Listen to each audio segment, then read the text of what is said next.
Olá, mega aluno, seja bem-vindo à terceira aula do curso de Genética. Nesta videoaula falo sobre probabilidades e heredogramas. São duas ferramentas que vamos utilizar para resolver questões durante todo o curso de Genética. Se ainda você não for inscrito no canal, se inscreva para ficar a par das próximas videoaulas de Genética e também de Biologia. Vamos lá! A genética é uma ciência essencialmente estatística. Isso porque, no decorrer do curso, você vai ver, vamos estudar muitos experimentos aleatórios e independentes. Experimentos aleatórios são aqueles experimentos imprevisíveis, não dá para saber o resultado. Você sabe o resultado da Mega Sena amanhã? Não sabe. Sua esposa está grávida aí de 1 mês. Você sabe se vai nascer menino ou menina? Não tem como saber, são eventos aleatórios, não dá para saber o resultado. E também independentes, por quê? São eventos que o resultado de hoje não influencia em nada o resultado de amanhã. Nessa gestação pode nascer um menino, na próxima pode ser uma menina e na outra uma menina, não dá para saber. São eventos independentes. Como que nós vamos representar para a elaboração dos cálculos? O número de casos desejados, o que você quer, dividido pelo número de casos possíveis, o que tem. Nada melhor do que um exemplo. De um baralho, qual a probabilidade de se retirar uma dama de qualquer naipe? Então você tem um baralho ali, você que estudou em colégio de estado assim como eu, sabe quantas cartas tem um baralho e quais são os naipes, né? Então são 4 naipes, 4 damas e o baralho com 52 cartas. Então você coloca aqui o que você quer as damas, são 4 damas, são os casos favoráveis, dividido pelo número de casos possíveis, são 52 cartas, então são 52 cartas possíveis. Esse aqui é o chamado espaço amostral. Não vou adentrar muito na disciplina de matemática, vou falar o básico de probabilidades para você resolver questões de genética, claro que vai ajudar você também na matemática. Então 4 dividido por 52, nós temos um resultado aqui em fração, ok? Lembrando que o resultado pode aparecer na forma de fração, decimal ou porcentagem. Em probabilidades, nós vamos utilizar algumas regrinhas que vão nos auxiliar nos cálculos. A primeira regra é a regra da adição, que serve para acontecimentos mutuamente exclusivos. O que são acontecimentos mutuamente exclusivos? São aqueles que, quando acontece, exclui a probabilidade de um outro evento acontecer. Por exemplo, uma gestação. Pode nascer uma menina, só que se nasce uma menina, exclui a probabilidade de nascer um menino. Não tem como nascer os dois de uma vez só. Claro, não estamos falando no caso de gêmeos fraternos. Ou nasce menino ou nasce menina, né? Um outro exemplo é o dado. Dado, você joga ele para cima, se virar aí a face 2, exclui a face 1, a face 3, a face 4, a face 5 e a face 6. Só cai apenas uma face. São eventos mutuamente exclusivos e você deve utilizar a regrinha do ou. Você deve somar, adição. Então a probabilidade é a soma de todas as probabilidades. A probabilidade do acontecimento 1 com o acontecimento 2 com o acontecimento 3. Vamos dar um exemplo. Qual a probabilidade de se obter a face 2 ou 3 no lançamento de um dado? Olha só, 2 ou 3. Só que se obtém a face 2, você não consegue obter as outras faces, né? São acontecimentos aí mutuamente exclusivos. Você deve somar a probabilidade de virar o 2 com a probabilidade de virar o 5. Bom, dado tem 6 lados. Você quer apenas um lado, né? O lado com 2, só que tem 6 lados. 1 dividido por 6. Você tem 6 lados e você quer o 5. O 5 equivale a um lado. Então, 1/6 mais 1/6, 1/6 mais 1/6, daí 1/3. Essa aqui é a nossa resposta. Ficou claro, amiguinho? Eventos mutuamente exclusivos você deve somar. Só que a maioria das questões vão cobrar de você a regra da multiplicação que serve para acontecimentos independentes. Vamos ver inúmeras questões. Qual é a probabilidade de nascer um menino e com sangue do tipo O, e RH negativo, e albino? Então ele vai somando, e isso, e com aquilo, mais esse aqui, e esse aqui. Você percebeu que essas características que eu falei, elas não se excluem? Elas podem ser o que? Somadas, né? O indivíduo pode ser do tipo O com o RH negativo, ser albino. Então são acontecimentos independentes. Você deve utilizar a regra do E, você deve multiplicar, multiplica os acontecimentos.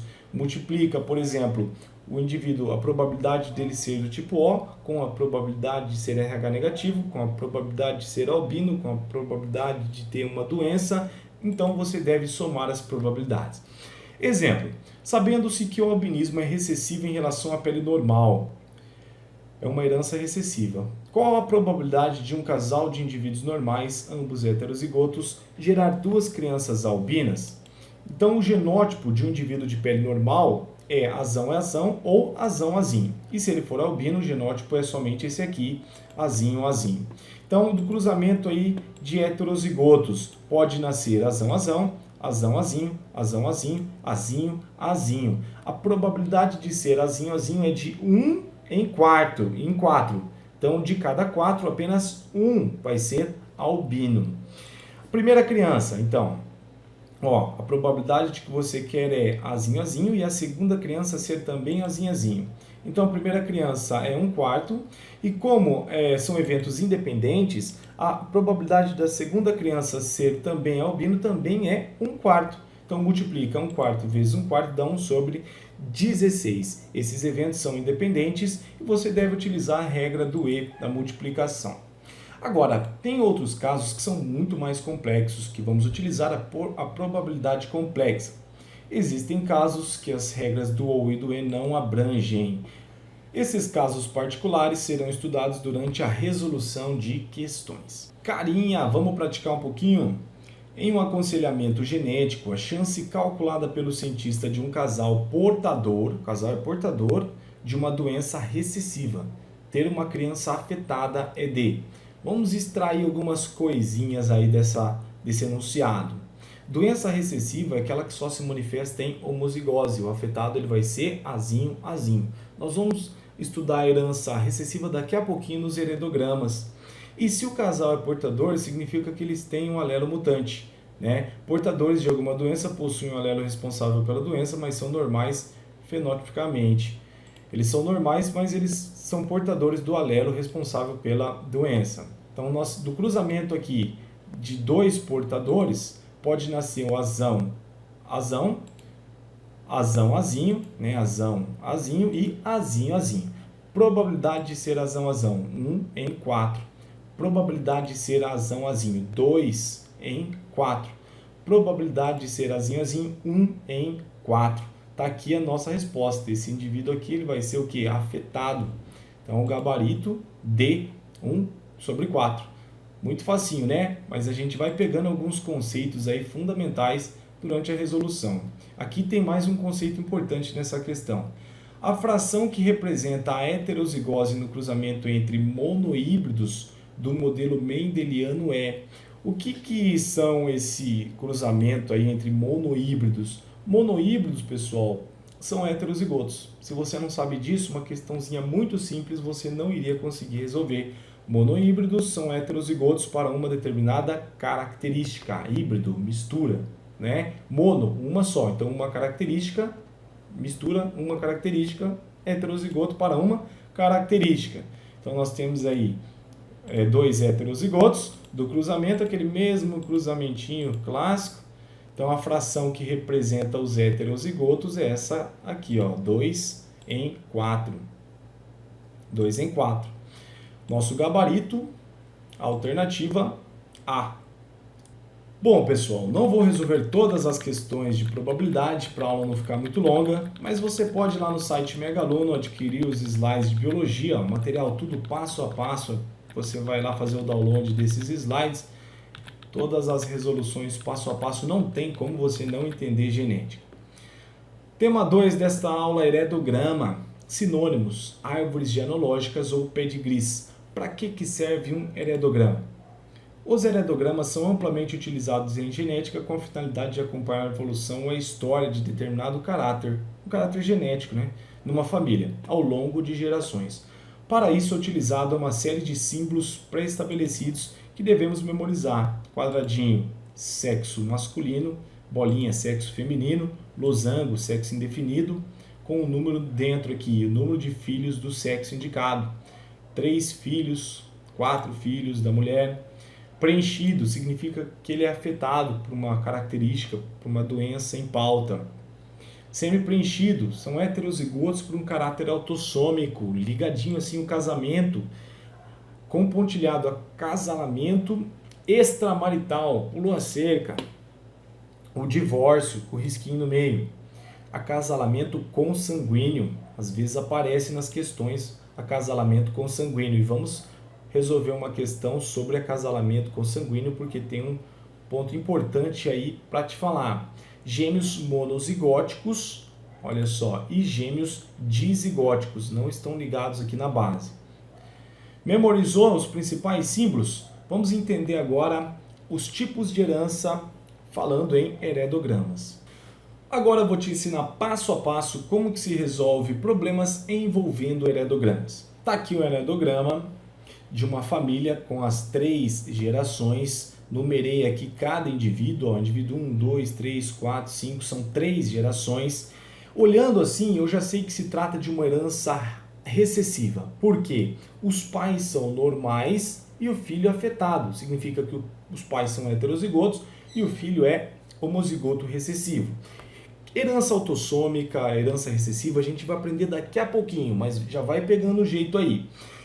Como que eu vou te ensinar a resolução de problemas envolvendo heredogramas? Passo a passo. Claro que depois de praticar muito, você vai ali, você fica fera, você sai resolvendo tudo azão, azinho e já resolve a questão. Para você ir pegando o jeito, eu dividi aí por etapas. Primeiro passo, determinando quem é dominante, quem é recessivo. Os normais, são esses aqui que não estão preenchidos, eles, claro, eles vão ter pelo menos um azão, pelo menos um azão. Quando os pais são normais e os filhos forem afetados, deduzimos que os pais são heterozigotos e os filhos homozigotos recessivos, pois se trata, nesse caso, de uma herança recessiva. Opa, não está preenchido? Então é azão no caso de herança recessiva. Segundo passo, localizando os homozigotos recessivos. Muito fácil, os afetados são todos homozigotos recessivos, nesse caso de herança recessiva. Os afetados são todos homozigotos recessivos. Quem é afetado aqui? Esse aqui, já coloca o azinho nele. Mas aí você já analisa, né? Já vai deduzindo. Se ele é azinho, significa que um azinho veio do pai e o outro azinho ele ganhou de quem? Da mãe. Esse carinha aqui, ele é afetado, então ele é azinho. Um azinho ele ganhou do pai e outro azinho ele ganhou da mãe. Você já vai preenchendo aí os genótipos desse heredograma, dos indivíduos. E esse aqui, o indivíduo 7, também é afetado, então ele é azinho. Agora, olha só. Terceiro passo, determinação dos genótipos possíveis. Na verdade, a gente já estava fazendo o terceiro passo aqui, mas olha, os homozigotos recessivos recebem um alelo recessivo de cada um dos ancestrais e enviam alelos recessivos para todos os seus descendentes. É isso aí mesmo, tanto flechinha vai para cima como flechinha vem para baixo. Olha só, eles recebem um azinho dos seus ancestrais, só que também eles enviam para os seus descendentes. Se o pai é azinho e o filho é azão alguma coisa, o filho vai ser azão. Por quê? Porque o pai só tem um azinho para dar, então só tem o azinho para enviar para os seus filhos. E aí você vai desvendando aí os genótipos dos indivíduos. Agora, claro, sempre tem alguns aí que não vai ter como saber, é o caso do 6 e 8. Não é possível saber o genótipo dos indivíduos 6 e 8. Mas é deles que vai surgir as perguntinhas sobre probabilidades. Por exemplo, qual a probabilidade de 6 ser heterozigoto? Ó, aqui o indivíduo 6, ele é azão alguma coisa, né? Se ele é azão alguma coisa, temos que saber os pais deles. Os pais são heterozigotos, então aqui os pais, 1 e 2, vamos fazer o cruzamento, azão, azinho. Agora, devemos excluir uma probabilidade aí. Aqui está a pegadinha de todos os tempos. Qual que é a probabilidade de 6 ser heterozigoto? Muitos candidatos iam falar assim, 2 em 4. Só que não, pessoal. Você exclui a probabilidade dele ser o quê? Azinho. Azinho ele não é. Porque você sabe que ele tem pelo menos um azão. Então você deve excluir essa probabilidade do nosso espaço amostral. No espaço amostral, na hora de fazer o cálculo, não tem a possibilidade de ser azinho azinho. Então devemos excluir essa possibilidade, pois o heredograma nos mostra que esse indivíduo é normal. Então a probabilidade dele ser heterozigoto é 2 em 3, tá? Não 2 em 4, 2 terços. Tipos de herança. Vamos diferenciar a herança recessiva da herança dominante para você não fazer confusão na hora da prova, hein? Então, na herança recessiva, os homozigotos recessivos são afetados. Então, quem é azinho? Azinho são os afetados. Nesse tipo de herança, você vê um afetado, você coloca azinho, azinho. Agora, na herança dominante, não. Os homozigotos recessivos, eles são o quê? Normais. Agora, nesses que são normais é que você deve colocar o azinho, azinho. Esses são os homozigotos recessivos. Vai pegando as diferenças. Então, na herança recessiva, pessoal, você lembra do albinismo, né? Exemplo clássico. O genótipo azão, ele é normal. Azinho, ele é também normal. Agora, ele vai ser afetado se ele for azinho, azinho. Aí, o indivíduo vai ser afetado. Agora, na herança dominante, o azão é afetado, o azinho é afetado e o azinho é normal. Então, olha a diferença. Aqui o azinho é afetado, aqui o azinho é normal na herança dominante. Outros pontos importantes desses tipos de herança que você deve analisar bem. Só analisando a imagem, o heredograma, você já consegue sacar. O fenótipo não aparece em todas as gerações. Então aqui, ó, o fenótipo aparece na primeira geração, mas na segunda geração não aparece. Ocorrem saltos ao aparecimento da doença do fenótipo. Daí ele volta a aparecer na terceira geração, característica de uma herança recessiva. Pais normais podem ter filhos afetados. Olha só, pais normais, 1 e 2, filhos afetados. Lembra, quando isso acontece, os pais são heterozigotos e o filho é homozigoto recessivo. Outro ponto importante desse tipo de herança.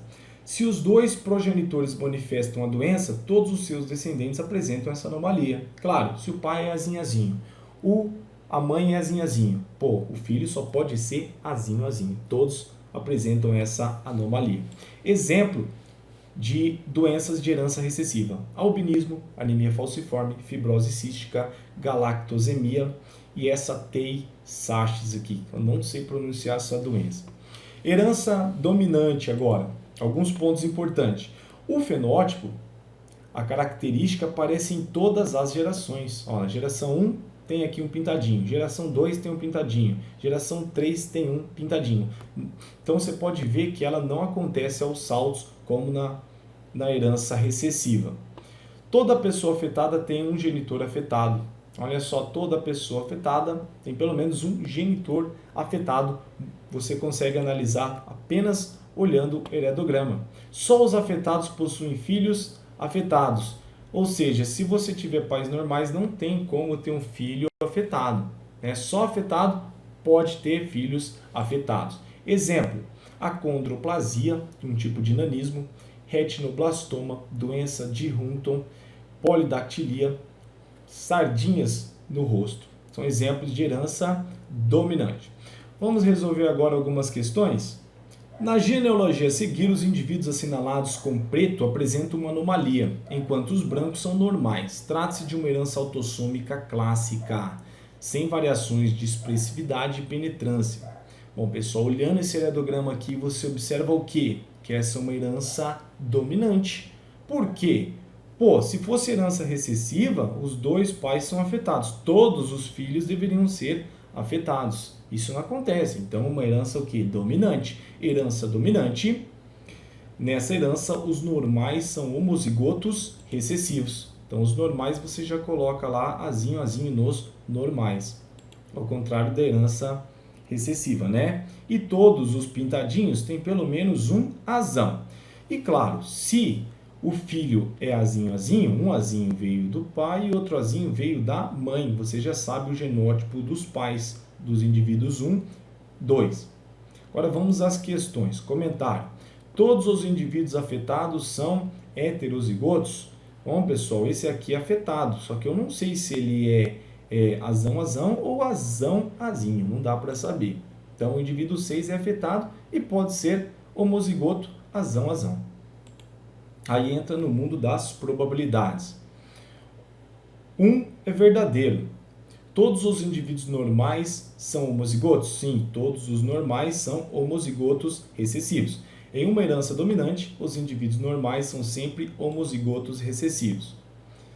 Com certeza, apenas os indivíduos 1 e 2 são heterozigotos? Falso. Os indivíduos 3 e 6 podem ser tanto homozigoto quanto heterozigotos. Não dá para saber, pode ser azão ou azão-azinho. 3. Apenas os indivíduos 1, 2 e 6 são heterozigotos? Muito fácil as questões, né? Falso. O indivíduo 3 pode ser heterozigoto também, não dá para saber. 4. Apenas os indivíduos 3 e 4 são homozigoto? Falso, pessoal. O indivíduo 4 é homozigoto. O 4 é homozigoto. O 3 não tem como saber, pode ser heterozigoto. Muito facinho essa questão, né? Então tá aí o nosso gabarito e você vê a importância de saber o tipo de herança, se é herança dominante ou herança recessiva. Questão 2. Analise o heredograma, assinale a opção incorreta. Questão 2. Analise o heredograma e assinale a opção incorreta. Analise o heredograma. Que tipo de herança é essa, amigo? Herança recessiva. Por quê? Pais normais, filho afetado. Os pais são o quê? Heterozigotos e o filho homozigoto recessivo. Aí você já mata a questão. Olha a alternativa C. A probabilidade do indivíduo 4 da geração 2 aqui ser heterozigoto é igual a meio. Tá? Meio. E do terceiro indivíduo aqui da geração 2 ser homozigoto é igual a 1/4. Pô, pessoal, a probabilidade desse cara ser homozigoto não é igual a 1/4. A probabilidade é o que? 1. É 100%. É certeza que ele é homozigoto recessivo. Pronto, matou a questão. O cara que não sabe analisar o heredograma, ele ia fazer muitos cálculos. Vamos fazer uns cálculos, analisar alternativa por alternativa. A característica afetada é condicionada por um gene autossômico recessivo. Lembra o que é um gene autossômico, né? Aqueles cromossomos que não estão ligados, genes que não estão ligados aos cromossomos sexuais, são os autossômicos. O que pode ser confirmado pelo casal 1 e 2 e sua prole. Correto, né, pessoal? Quando os pais são normais e os filhos forem afetados, deduzimos que os pais são heterozigotos e os filhos homozigotos recessivos. Trata-se de uma herança recessiva. B. A probabilidade do indivíduo 2, da geração 2, ser homozigoto é idêntica à probabilidade de 1 da geração 1 ser heterozigoto. Então, a probabilidade desse carinha ser o que? Homozigoto é 100%. E é idêntica à probabilidade de 1, esse carinha aqui, ser heterozigoto. Correto, é certeza que esse aqui é heterozigoto e esse aqui é homozigoto recessivo. Então, B também está correto. C, a nossa alternativa incorreta. Vamos ver? A probabilidade de 4 ser heterozigoto é igual a... Então, pega aqui o indivíduo 4. Sabemos que os pais são heterozigotos azão-azinho. Fazendo o cruzamento, azão-azão, azão-azinho, azão-azinho e azinho-azinho. Qual a probabilidade que devemos excluir? Essa aqui, porque ele não é afetado. Se ele fosse azinho-azinho, ele seria afetado. Como ele não é afetado, então exclui isso aqui do espaço amostral. Então, a probabilidade é 2/3. E a probabilidade do 3 ser homozigoto é 100%, tá, pessoal? 100% e não 1/4. Se ele é afetado, é 100% a chance dele ser homozigoto recessivo. Sim, correto. D. Caso esse indivíduo aqui, o 3 da geração 4, indivíduo 3 da geração 4, case com um indivíduo de genótipo idêntico ao do seu avô paterno. A probabilidade de nascer uma menina afetada é igual a meio. Então vamos ver aqui, ó. Os indivíduos 3 da geração 4 e o 2 da geração 2 são afetados. Logo, do cruzamento desse genótipo sempre surgirá indivíduos o quê? Afetados. Então a probabilidade aí de nascer menina é meio, mas a probabilidade de ser afetada é 1, sempre vai nascer afetado. Então isso dá meio. O E, caso o indivíduo 1 da quarta geração aqui, esse aqui, case case com um indivíduo heterozigoto, a probabilidade de nascer um menino afetado é igual a 1 dividido por 12? Bom, para isso nós vamos ter que fracionar essas probabilidades aí. A probabilidade de 1/4 ser heterozigoto, porque o requisito é ele ser o quê? Heterozigoto, para daí sim ter aí um filho afetado, né? Mas primeiro ele tem que ser heterozigoto. Então a probabilidade de ele ser heterozigoto é o quê? 2/3. 2/3 é a probabilidade dele ser heterozigoto. Agora, ele casa com um heterozigoto, né? Casamento desse indivíduo com um heterozigoto. Aí a probabilidade de nascer um afetado é 1/4. Então você deve multiplicar todas essas probabilidades. A probabilidade dele ser heterozigoto, que é 2/3, vezes a probabilidade de nascer aí um menino, e um menino afetado, 1/4. A probabilidade de nascer um menino afetado. De nascer menino é meio. Multiplica tudo isso aí, dá 2/24. Corta 1/12. Essa é a probabilidade, por isso a alternativa aí está correta. Precisava fazer todos esses cálculos aí? Precisava para você aprender. Na hora da prova, analise o heredograma. Bom, pessoal, ficamos por aí. Você pode adquirir os slides do site Megaluno. Tem muitas questões resolvidas para você praticar muito mais na sua casa. As questões passo a passo, vale muito a pena você adquirir esse material. Pra falar a verdade, eu nunca vi um material tão interessante na internet. É tudo passo a passo, você recebe em PDF, também em imagem. E é isso aí. Próxima aula nós vamos dar continuidade à genética. Se você gostou dessa videoaula, compartilhe com seus amigos o conhecimento, curta o vídeo e até a próxima.